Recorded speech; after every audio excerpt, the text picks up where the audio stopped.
Welcome to This Organized Life. If you're a mom, wife, or coffee lover seeking advice on how to reduce clutter and reclaim time, look no further than your host, Lori Palau, founder of Simply Be Organized and author of Hot Mess, a practical guide to getting organized. For a lot of people, clutter is their dirty little secret, but it doesn't have to be. Each week, we will share practical tips, chat with experts, and provide strategies on how to keep you organized. I hope that by sharing our stories, you feel a little less alone and more empowered to tackle the areas that are holding you back. So let's get started. And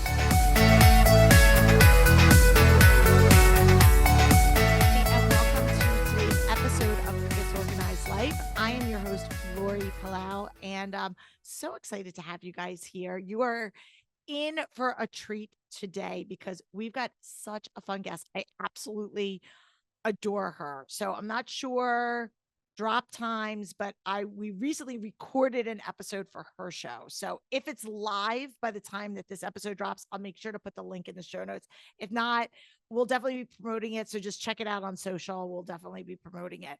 But we often talk here about having a life or routines either by design or by default. Like it's one of my, if you've been around me for a while, you'll hear me like use that catchphrase that like we have things. It could be chaotic, but it might not be something that you've created, but that's by default, like what that's been. And my guest today, that is her entire business model. She is a behavior specialist, or behavior change specialist. She is a podcaster. She has the Live by Design podcast. She runs summits and she mentors women, all about how do we live a life by design, by intention is another way of saying it. How do we do things intentionally? And when you look at the principles of living an organized life, whether that's eating healthy, taking care of your finances, organizing your home, building healthy relationships, having margin in your life. These are all intentional choices. None of us it doesn't just happen. And unfortunately, like that's like part of work. But the good news is we've got amazing people like my guest today, who's here to give us some practical strategies, permission, talk about some of the roadblocks, and give you some takeaways that you can start to implement today if you're feeling stuck in any of these areas. So without further ado, let me welcome my friend Kate House to the show. Oh, thank you so much, Lori. What a beautiful introduction. Oh my gosh. I'm just so grateful to be here with you. It's so much fun to get to chat. Yes, it's so much fun. And if anybody's watching on YouTube, I am like having such envy of Kate's office, where her podcast recording studio office. It's like so light and there's plants and it's so green. And I'm just like, oh, it's so lovely. Oh, Yes, it just makes me smile to like look at that. So oh, that makes me so happy. I have to be real with you though, Lori, right off the screen. So our basement flooded over the weekend. Luckily, it's all taken care of. But right now, all of my Christmas stuff is just out of camera shot. So this part is like serene and my happy place. And I just won't look over to the right. We're just not looking. We're just not even looking there. We're not looking there. Oh, God. Well, hopefully your stuff was organized so that It we was didn't lose too many things. All in plastic bins, everything got, and now I know where the emergency shut off is for my outdoor hose. So we're good. We're back in business. Oh gosh, gotta love it. Gotta love it. All right. So I gave a very kind of brief high level overview, but in your own words, can you just tell our listeners a little bit about you and who you are and what you do? Yes, absolutely. So I am a personal growth coach. So I help high achieving women set, track, and achieve their own personal goals with soul. And for me, a goal with soul is something that is meaningful to you personally, right? It's not what you think is expected of you. A lot of us are probably really good box tickers. We've done everything that's expected of us, but let's actually get back to what do I actually want? And so those are the people that I serve and I support. But most of all, I am a mama. I've got a 6-year-old and 5-year-old little boys. I'm married to my college sweetheart, and we actually live in the small town where we first met in Gettysburg College many, many moons ago. And I'm so grateful for like the internet and the world that we live in, where I can be a mom and I can have a podcast and I can support women, get to have conversations like this with you, Lori. Like it's just kind of a pinch me kind of thing that I get to do. So I'm really grateful for it. I love it. And fun fact, people, Kate and I were talking before off air when I was on her show, and we are from like 2 towns over. Like we went to the Yeah. same high school, except it was like I was there 15 plus years before her, but very, very small world of how, Yeah. that things come full circle. So, Love it. we're so happy to have you here. And I just, the topic today Mhm. is, about living this life of intention and living by Mhm. design. And, we're sitting here, we're in the summer, which is a transitional period Yeah. for a lot of people, but specifically for women and for moms in Mhm. particular. And again, I don't mean to stereotype. I know that we have plenty of women who listen who don't have school age kids at home or kids at all. But oftentimes we start to think about like what's going on because it's a period of Mhm. flux. And, you know, coming in a few months, people will be going through another transition that either Mhm. back to school or what am I doing? And you said something during your intro about what is it that I want? Mhm. And it's such a loaded question because so many people are so in the weeds that they don't even know how to answer that question. So I guess my Mhm. first thing is, what do you say to the woman out there that doesn't even know how to even begin answering that? Oh, I love this question, Lori. I've actually had clients tell me, like, I don't know what I want. I just know that I don't want where I am right now or the position I'm in right now. And sometimes flipping the question on its head is really helpful. Like, okay, well, what is it about right now that doesn't feel great? That feels kind of sticky or there's some tension there, right? Sometimes that can be helpful. But one thing that I find to just time and time again support the women I work with is to ask yourself, what did you enjoy when you were a kid? Because a lot of times the things that we enjoyed Mm, when we were young are the things, before we were in a society and had expectations and all these different things maybe layered onto us. Maybe not even with bad intentions, right? But we start to think about other people. But when we're young, it's like, oh, I loved being creative. Funny thing is, I actually used to record like conversations with my grandma when I was a little girl, right? So like of course I'm a podcaster, right? Cuz that's something that I loved when I was little. So like sometimes we have to think back to maybe a time that was a little bit more carefree. What were some of the things you really enjoyed there? But I always think like there are four parts to creating like a goal with soul or something that resonates with you. And I like to think of it as being like aspirational, like future Lori, maybe 6 months from now would mhm. be capable of doing it. So like makes your palms a little sweaty because maybe it's like a little bit outside your comfort zone, but not too far. But it's also attainable. It's something that if you really worked on it, like 30 minutes every day or 2 hours every week, whatever it is, you could attain it. But the most important part is that it's meaningful to you personally. So it's not this thing that you're like, well, my parent wants this for me, or my partner, or my kids. It means something to you. And then the last thing is that it's seasonally appropriate, right? It reflects the season of life you're in. Sometimes we're in seasons where we have a sick loved one that we're caring for, or maybe you're balancing school and work and kids, whatever it is. Or maybe you're in a season where you're like, my gosh, I have time for myself again, right? And what does that look like for you? So I think that's where you start is, what is it about where I am now that I don't love? What did I love when I was younger? And then what would kind of fit that criteria of aspirational, attainable, meaningful, and seasonal for you? I love that.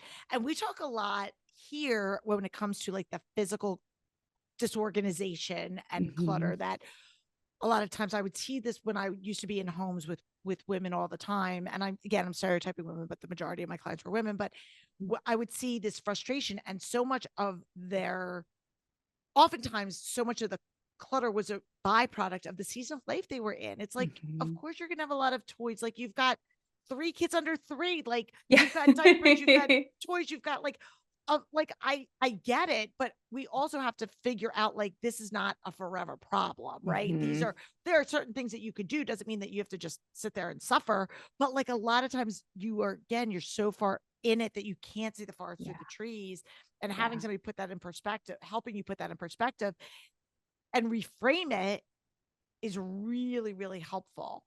Mhm. Um, and I love how you were breaking it down very actionable because I think Yeah. sometimes we kind of forget to dream because we're so busy executing the tactical day to day things that we need to do. We need to drive the kids here. We need to do laundry. We have to go to work, or we have to make dinner. So you're so Yeah. busy doing all these like checklist to do things that we're just emotionally and physically like depleted Mhm. to even muster up the energy to think about that. And then when Yeah. you have time, like summer, maybe I'm always hoping summer we take it down a notch. Yeah. Just trying to recharge, right? You're just Mhm. recharging. And so you're not really coming from a place of like, okay, I'm fully like grounded. So now I Mhm. can really think. Does that make sense? I don't know Yeah. if what I'm saying. No, absolutely. I think we can get depleted, and if we're not pouring into ourselves, like what you're describing to me is sometimes like a feeling of overwhelm, which so many of us, and overwhelm can come from so many places, right? It can come from a relationship, from a career, from health concerns. I mean, current affairs. I mean, anything and everything can cause this feeling of overwhelm. And I kind of like to think of it as like I like to take two approaches to overwhelm. There's like the in the moment overwhelm where you like have that moment that happens and you're like, oh my gosh, I feel frozen. I don't even know where to start, right? There's that overwhelm.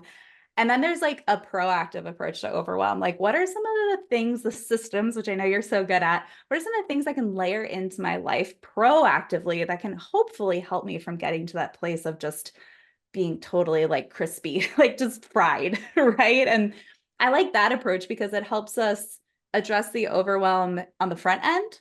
But then, there are going to be times when like life is busy and all of a sudden you're just like, I feel so overwhelmed in this moment. And having like a plan to put in place when that happens, like it just helps you realize like, okay, I can make it through this. And Yeah. that's sometimes we need that hope. So I know for a lot of, I love everything that you're saying. And I think, again, having that third party person, Mm. oftentimes, whether it's a coach, whether it's a good friend, sometimes a spouse, but sometimes the spouse is a little too close for comfort. Yeah. Like you need someone that could be a little bit more objective, Yeah. having that third party, because we get in our own heads and then we start to Mm-hmm. overthink. I don't know. I Mm-hmm. think, and we start to either have this false narrative, or we tell ourselves these stories or whatever it is. And Mm-hmm. then we get in our own heads. And then that creates another roadblock. So you have the Yep. the overwhelm. And then you're like, okay, I'm trying to swim my way through that. And all of a sudden, then it's well, I can't do this, or what if I make Mm-hmm. a mistake? And then you have that overthinking. And I Yes. know you're a recovering perfectionist. So maybe you Mm-hmm. could speak into that a little bit. Yeah, absolutely. I think when we overthink, when we overthink, we're so in our heads. And I think you're totally right. Like having that third party, that kind of like non-biased person can be so helpful. And for somebody who's listening to this and they're like, well, I don't know who that is in my life. There's this question I learned. I think it came from like a Harvard Business Review article I read a while back. And it asked this question of like, what one thing, if resolved or taken care of in your life, if it were complete, would it remove like 50% of your stress or 50% of your overwhelm? And by Mm, making it this really big percentage, or even like 80%, like what one thing, if you resolved it, would take away 80% of your stress and your worries? Like that's where we start. Because sometimes when we're overthinking, we're just like, we're making the 20-item to-do list in our head and we don't know where to start. And like making the list maybe felt good, but then when you look at it, you're like, oh God, like so start with the thing that's going to have the biggest impact. And when we're overthinking, for me, like I can be an overthinker.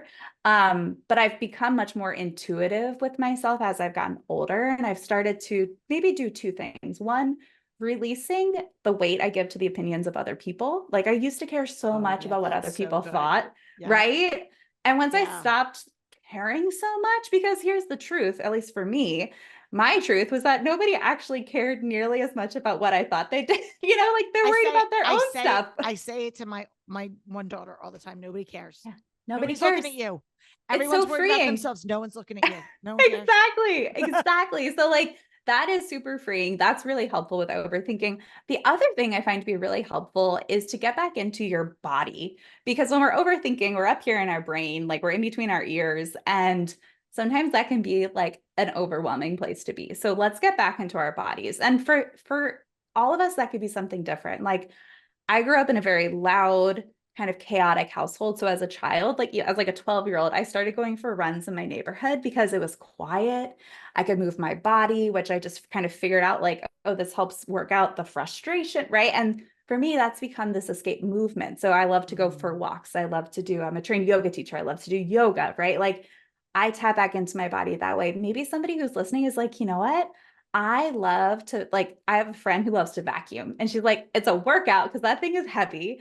I feel great when it's done because my house is cleaner, right? So like whatever it is that gets you back into your body and out of your head for a little while, I find to be so helpful when you find like if you have that moment of awareness of like, oh, I'm really overthinking this, like one, nobody cares. And two, can you get back into your body? Because usually if you can get back into your body, if you can sweat a little bit, and if physically, if that's not an option for you personally, what is something else that can get you out of your head? Is it doing a puzzle? Is it reading a book, like a fun book, right? Not a personal growth book. Don't try to like, just have fun, like get out of your head and then revisit the issue at hand.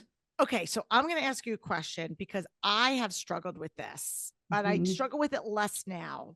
Yeah. But it was this false narrative, and it was especially when my kids were younger, that I don't know where it even came from, but like this false narrative, like I'm not allowed to have fun. Like I remember vividly, like if I had to go back again, right? Yeah. And I don't not somebody that lives a big life of regret. There's a couple of things I would do differently, but one of the things in particular is I would have prioritized like working out more for my kids. Like I was like, I can't put my kids in the daycare or I can't get a sitter, like stupid things. And it wasn't, it was this complete false narrative I told myself, or, you know what? I, I have to be at everyone's beck and call at all times, as opposed to putting my own oxygen mask on first and all the things.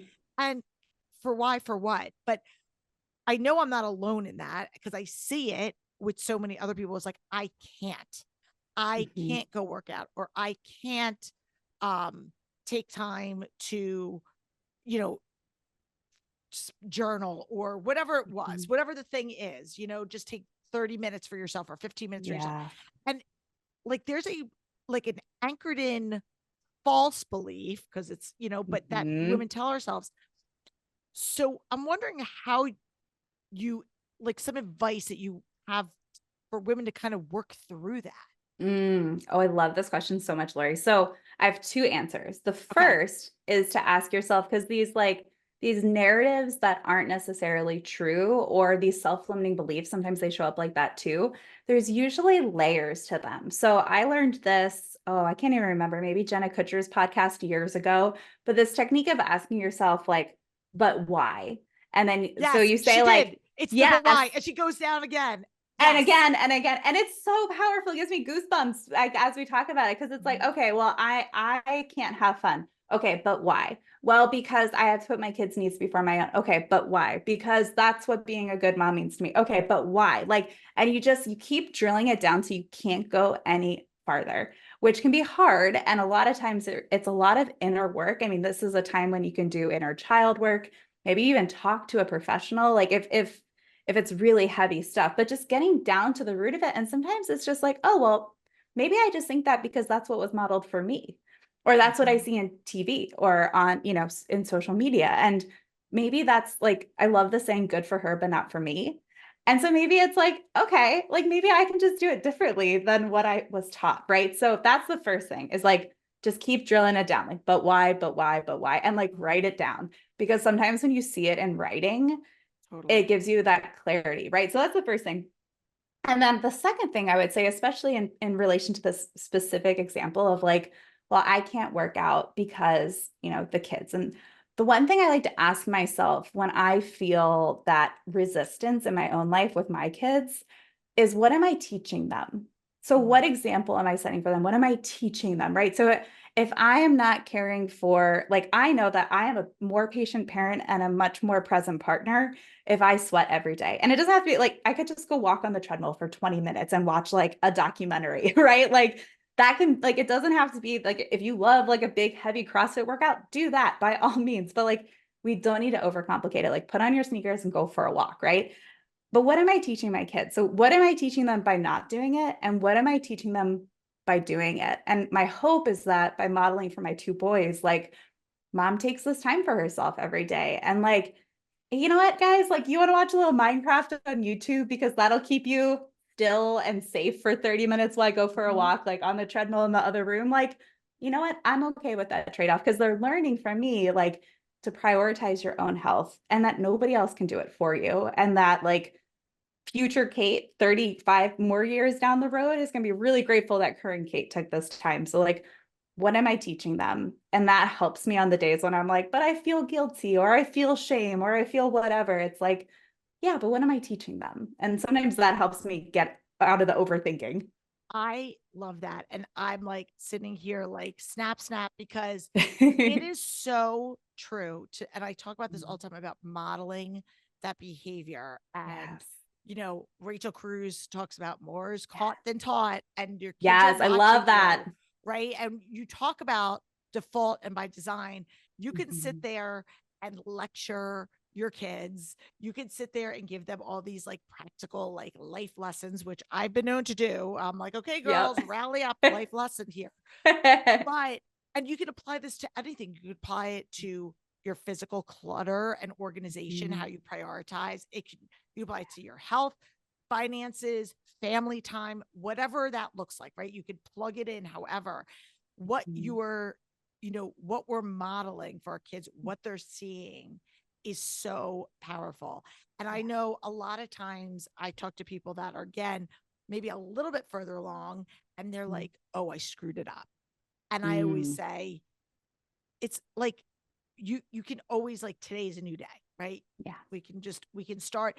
And I've had conversations with my kids on Mhm. things that I would have handled differently. And I'm like, Mhm. here's like, I did that because I that was the best I knew at the time. Yes.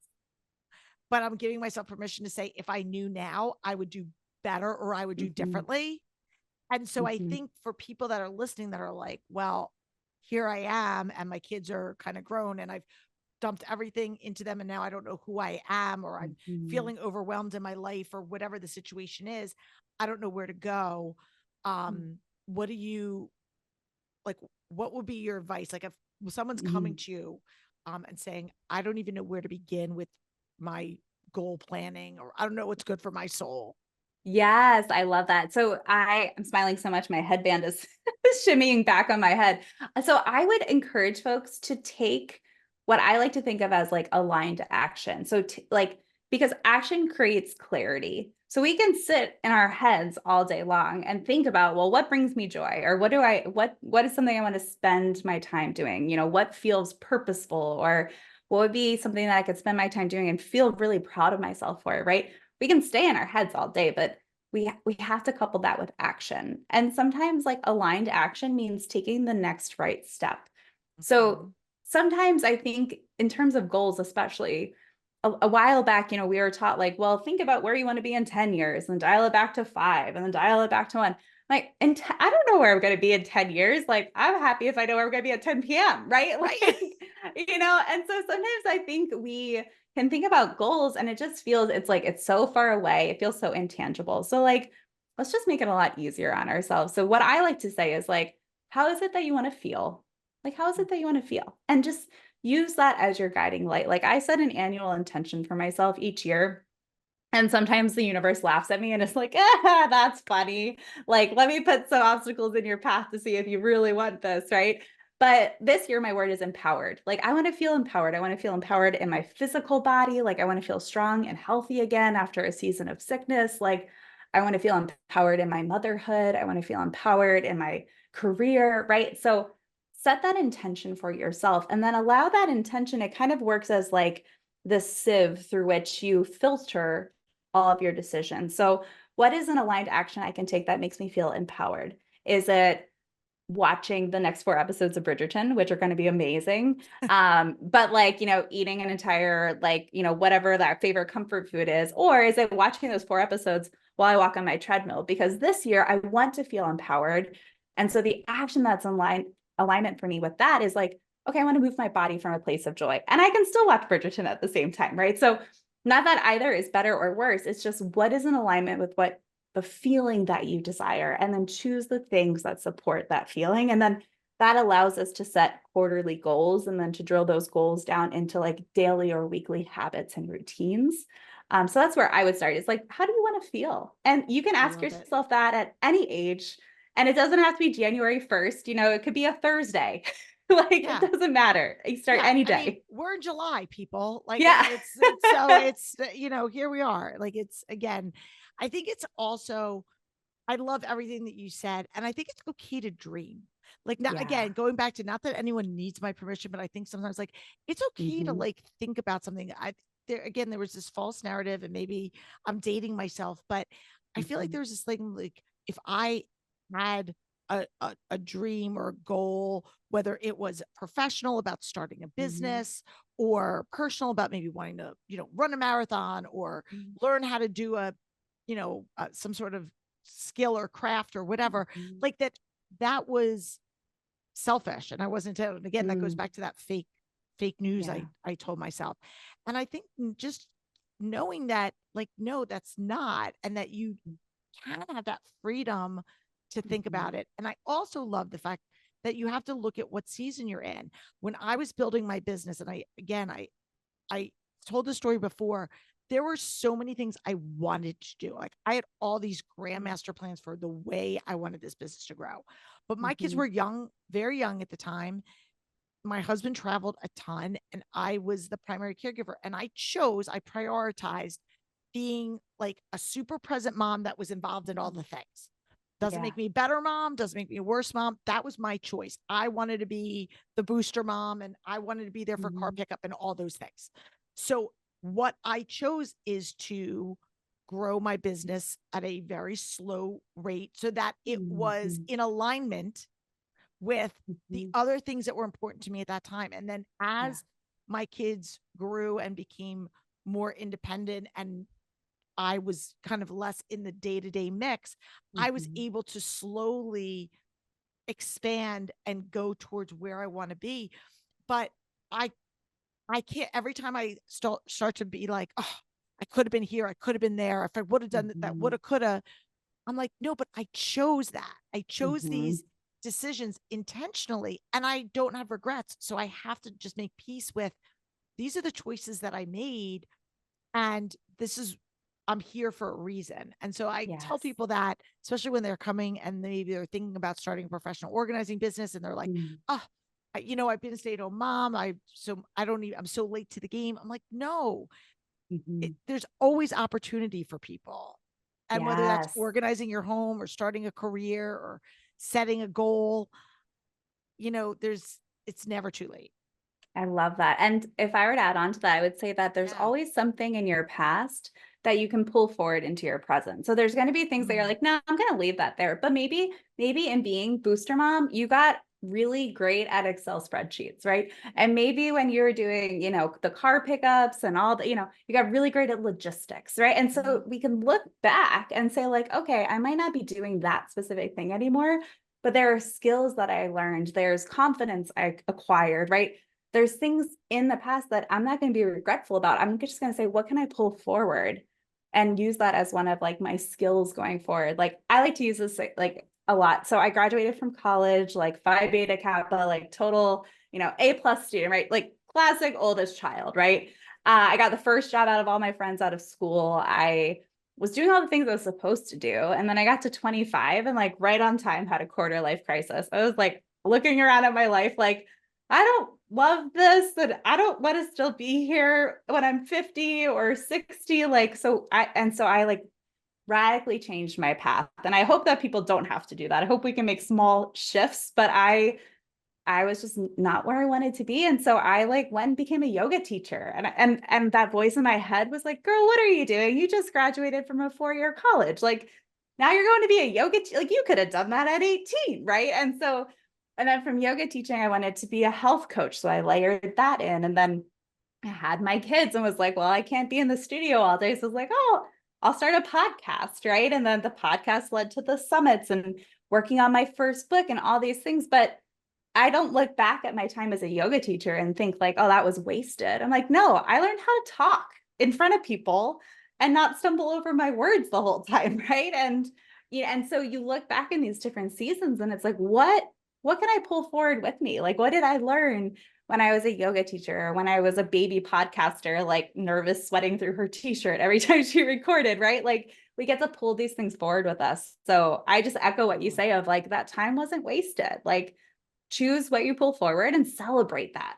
I love that. I love that. I think that's a perfect segue, even though I could talk to you all day. Tell our listeners, where can they connect up with you if they want to learn more about any of the work that you're doing? Plug away. Tell all the things. Thank you, Lori. Well, I could likewise, I could chat with you all day. Well, friends, you can find me over on my podcast, the Live by Design podcast. And Lori is one of our upcoming guests. You'll be able to hear her over there. We had so much fun chatting together. And then everywhere else, I'm at Miss Kate House. There's another Kate House out there in the world, and she beat me to it. So I'm MS Kate House. On Instagram, that's my website as well, misskatehouse.com. And that's where you can find all the things. If you want to tune into my podcast summits, if you want to work together, I do a group coaching program every month called the Live by Design Collective. It's just where a lot of us women come together who are on this personal growth journey, and we don't want to do it alone. So we choose to do it together. So that's over there. But yeah, like you, I just have a heart for supporting and serving women, especially, and reminding us that we don't have to do it alone. And hopefully you got to hear Lori and I as like the friend, like voice of a friend in your ear today. Absolutely. And definitely encourage you guys. I was in prep for the call. I was on Kate's website, and she's got so many great resources. So definitely, and we'll of course link to all of that in our show notes. So if you're new, check out our show notes, our podcast page, because we have links to everything that we talked about today. So if you're out for a walk or walking the dog or in the car, whatever, don't worry about it. We have everything. We've got you covered. We're going to take a quick break. We're going to come back, just put you in the hot seat for our wrap up questions. So sit tight. All right, Kate, this has been so much fun. I know you're a longtime listener of the show, so this shouldn't come as any surprise, but we'd love to ask our guests a few questions just kind of get in your head, because you've been giving such great insight and advice to us. We'd love to know, is there a book or resource that has been really kind of transformational in your life that you want to share with our listeners? Oh, I love this question so much. And the hardest part is just choosing one. I know. I'm a voracious reader, but one book that I read over the last, in the past 2 years, was The Gap and the Gain by, was it Dan Sullivan? I've got it right here. Dan Sullivan and Dr. Benjamin Hardy. Ooh. And in this book, they talk about redefining success and this idea of measuring from where you started to what you achieved, instead of measuring from where you started to an ideal. Because an ideal is a guiding light, but it's not actually possible, right? It's an ideal. And so the idea of measuring what you actually accomplished, and for me, that's been huge in my mindset, in my personal life, in my professional life. I can't recommend that book enough. I'm going to have to read it. Good. See, this is why I asked this question, people, if you're new, because I get such great book recommendations from our guests. I kid you not. I love that. And that aligns so much with what we do, where we talk about facts, feelings, action, because so many of us make our decisions based on our feelings and don't look at the facts, or we measure our success based on. I love it. I'm definitely going to check that out. It's so good. And our last two questions that we ask every guest in every season: where you are in your life, where do you feel the most organized, and where do you feel like a little bit of a hot mess? I love this question. I was thinking about it in preparation for our time together. So my organized is our kitchen, because we moved into this home a couple of years ago, and we've been slowly renovating our kitchen, and we just finished all the big projects. Like the cabinets are painted. I did all of the tile work for the backsplash. It looks so good. And part of that was going through and actually organizing the kitchen so it functioned as well as it was beautiful. Yeah. So I feel like the kitchen feels so good. It's like a space. And we put the kitchen to bed every night, we call it. So every night, the counter is clean and there is candle lit. And it just future Kate is always so grateful when she walks downstairs in the morning to a clean kitchen. So that's where I'm nailing it. My hot mess is my laundry. Between my clothes, my husband's, our workout clothes. We have 2 little boys. We spend a lot of time in the garden and outside. So I don't know, my mom's coming to visit this summer, and I was like, Mom, if you could just help me with the laundry. That would be so great. Laundry. And she loves laundry. Well, so does my husband. We call him Laundry Loving Nice. Josh. He's obsessed. And he has passed the laundry gene onto one of my daughters. And Amazing. so, yeah, which is great. Like, I don't love laundry. I'm not a huge fan. And Yeah, it's I feel the his thing. same way. So I feel your pain, sister, but Yep, you know, we do what we can do. And exactly. you know, And I'm that's like, you it. know what? Everyone's got clean clothes on. That's all that really matters. Like, Exactly. Kate, it's been such a pleasure. Thank you so much for coming on and sharing your insight and your wisdom with our community. Again, we encourage everybody to go and check out Kate's podcast as well, because if you like our show, you will more than likely like her show as well. And if you're new to our show, welcome to our community. You can find us all over the place at simplybeorganized.com or this Organized Life podcast. We answer to all things. And until next week, I'm Lori Palau. Peace out. Thanks for tuning in. If you like this episode, please spread the love and share it with your friends. And if this is your first time joining us, make sure to click the subscribe button wherever you are listening so you never miss an episode. And while you're there, please leave us a review so other people know that our show is worth the listen. You can also find us on YouTube and Instagram at This Organized Life Podcast. And if you'd like to connect with us, you can head on over to our website at simply the letter B like boy organized.com, which is filled with tons of resources, including free downloads, checklists, links to our amazing organizing partners, and all of our digital offerings. I'll see you next week for another episode of This Organized Life.